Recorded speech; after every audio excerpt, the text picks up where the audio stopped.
Hi folks, this is Danny at Bradley James Classics, and today's car is not a classic, but it's a car that we've had traded in. Now, a lot of the modern cars that we get traded in ended up going to the local car dealer that specialises in modern cars. However, having just driven this and spent a bit of time with it and had a good look round, I'm very happy to offer this because I believe it offers quite a economical entry to what is quite a rare car, and it's called the it's a Gran Turismo version of the 3 Series BMW, which is actually overall quite different to the 3 Series BMW. It has a huge boot. It has a legroom which is the size of more an X5 BMW. It's a spacious car, and I guess it's quite different to what the 3 Series offers. It gives you the space of more like an SUV. So in a moment I'm going to show you the boot, I'm going to show you the legroom in the back and why this car is a popular choice for people who want the BMW, but also want the practicality of the probably family usage with all this space. Now this one's got a huge 174,000 miles. It was used as a motorway cruiser. This one has only got the it's like a 318, so it's a detuned 2-litre diesel, but on a run is doing 65 to the gallon, so it's a remarkable MPG from such a large comfy car. It's the sport model. Now despite being the sport model, it has got bigger, better wheels, but they're still only 18-inch wheels, so that gives you plenty of wall on the tyre, so it's actually pretty comfortable. It's not like driving the BMW M Sports with massive wheels and very small tyres and sports suspension. This is very much a comfort car. That's obvious from the minute you drive it, and you'll see from the dimensions it has got this rather large boot, which I'm going to open up and show you. Now actually it's well equipped, the car. Specification wise, it's got 2 of those modern BMW keys, and if I press that key, it's got an electric tailgate, which is pretty quick to operate. And under here, let me get my bag out the back. As you can tell, this is the car of the day.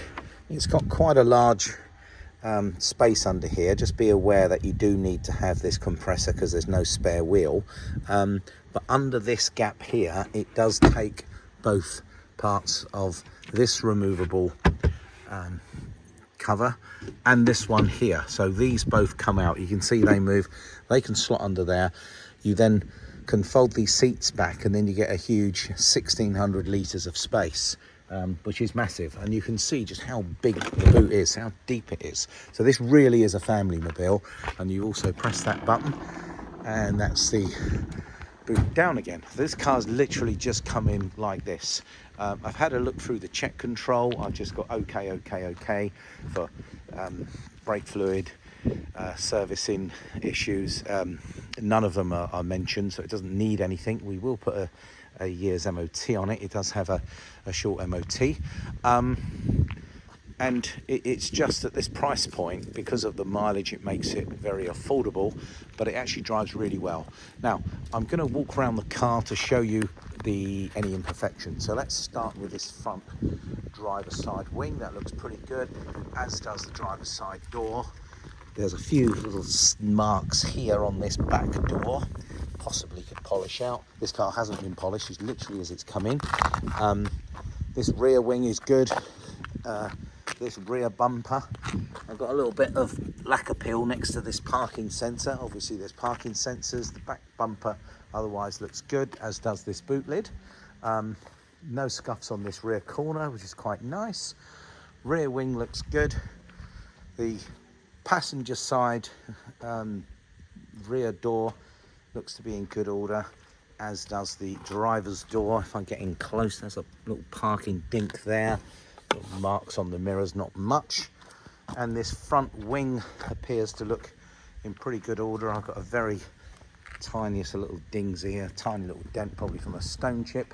And then the whole front of this bumper and the whole top of this bonnet and this front panel, there's probably 100 stone chips. You know, it's chipped up where it's done that mileage. So if you're looking for this car to look lovely again, you'd probably repaint the back bumper if you're looking to touch it up.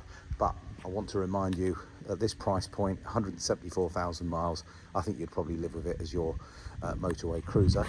The wheels are acceptable, but I can see that there's the usual little chips around the corners, and the same here. You can see there's some sort of paint chips on these dark grey wheels. It's more like an anthracite than silver. The only bit of paint I can see missing from the car is this sort of little chip back here. But again, as I walk around, I'm just showing you these wheels.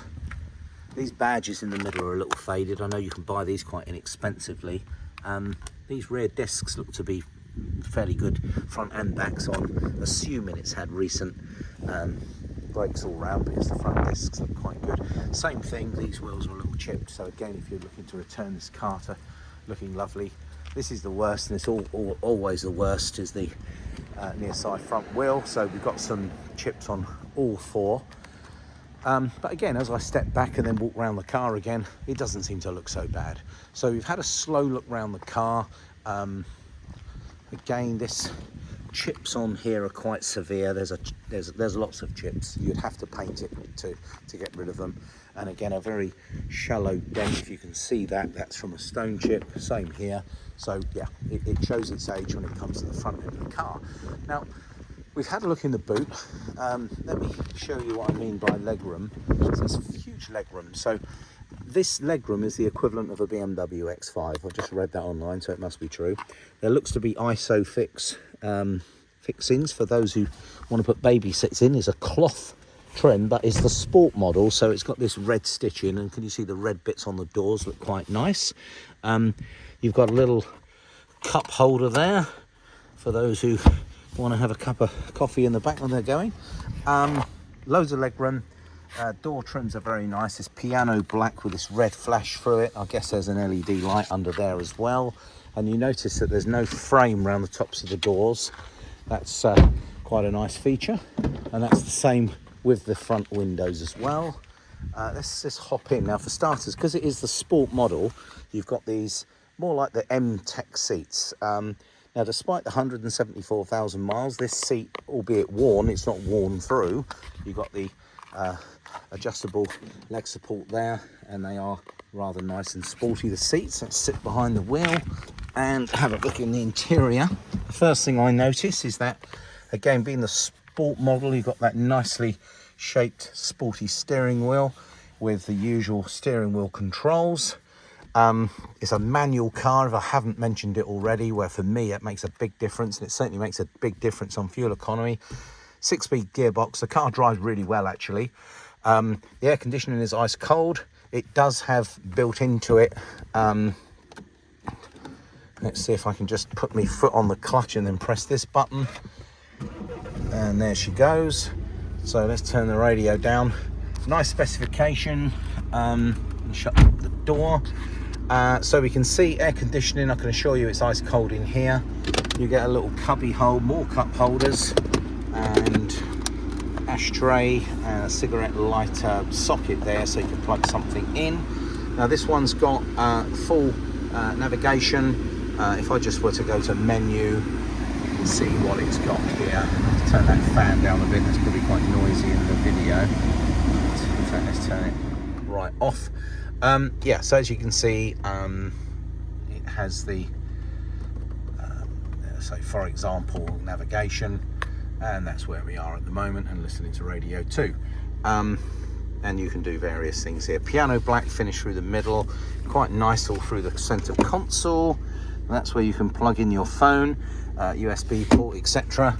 Now, I haven't anywhere seen a all I've got with this car is the logbook.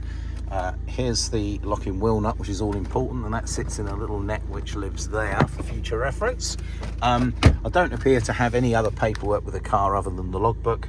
However, these modern BMWs, I think all the servicing information is held on the key, and then when you go through to vehicle settings, it then will tell you, sorry, not vehicle settings, vehicle information. This is where, so I look at vehicle status.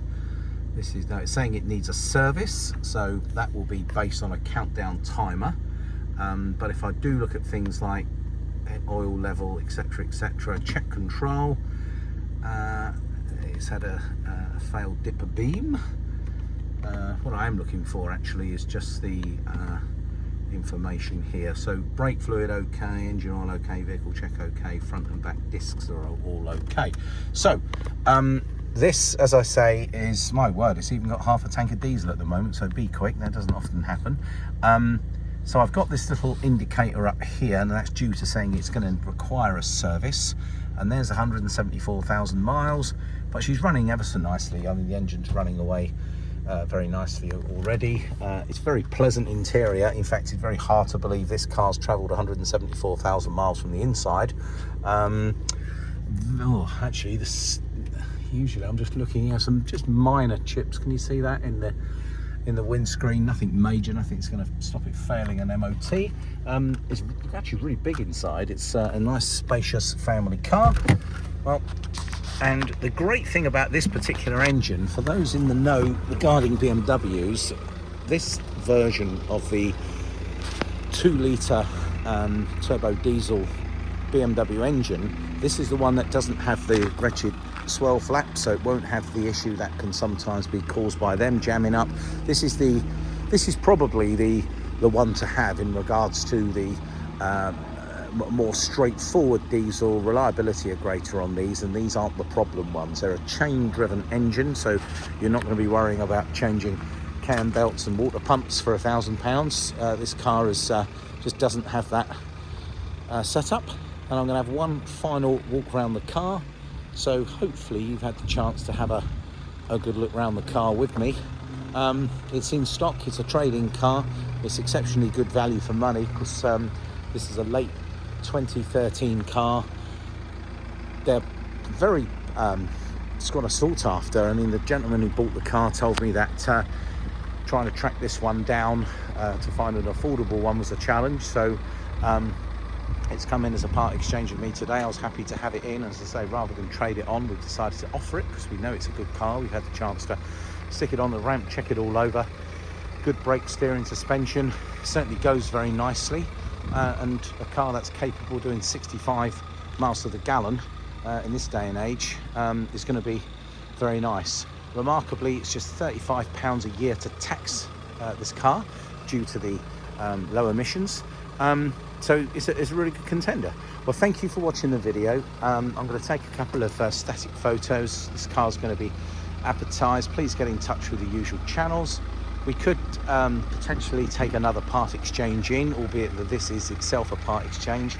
We are a classic car dealer, so we're probably more likely to be interested in a car that's 50 years old than 10 years old, but there we are.